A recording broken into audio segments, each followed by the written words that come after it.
चलो सुनते हैं।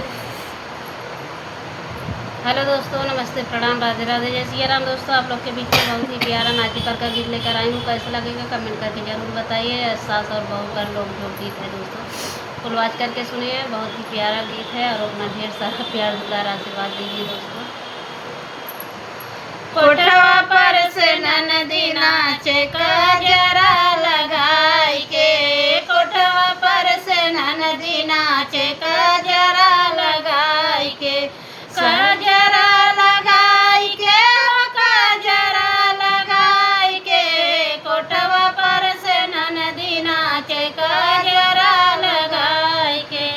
सैया हमरे साड़ी लाए सासू से चोराई के, सैया हमरे साड़ी लाए सासू के चोराई के।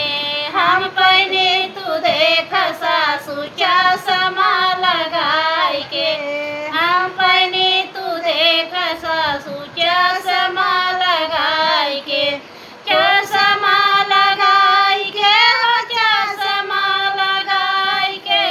हम पहने तू देख सासू चश्मा लगाई के, हम पहने तू देख सासू चश्मा लगाई के।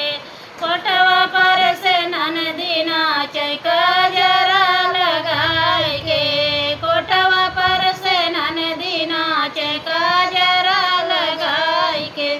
सैया हमरे झुमका लावे जेठनी से चोराई के, सैया हमरे झुमका लावे जेठनी से चोराई के। हम पहनी तू देखा जेठनी चश्मा लगाई के, हम पहनी तू देखा जेठनी चश्मा लगाई के, चश्मा लगाई के, हो चश्मा लगाई के।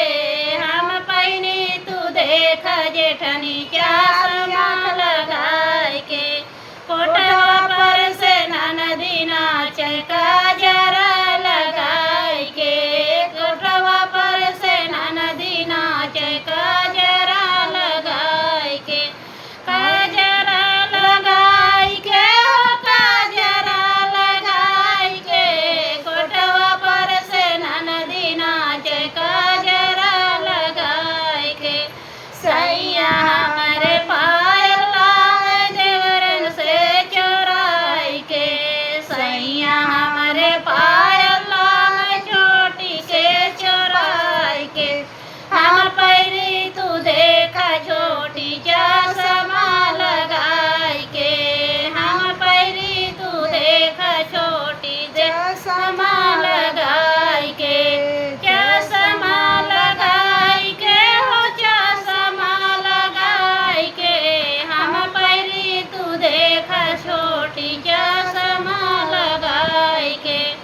कोठवा पर से ननदी नाचे कजरा लगाई के, कोठवा पर से ननदी नाचे कजरा लगाई के। कैसे लगा गीत कमेंट में जरूर बताना। ये तो सब चोरी करके ही पत्नी को ला के देते, कौन भी खा के लाता, लेकिन सास ननद देख लेती तो ऐसे ही जलती हैं।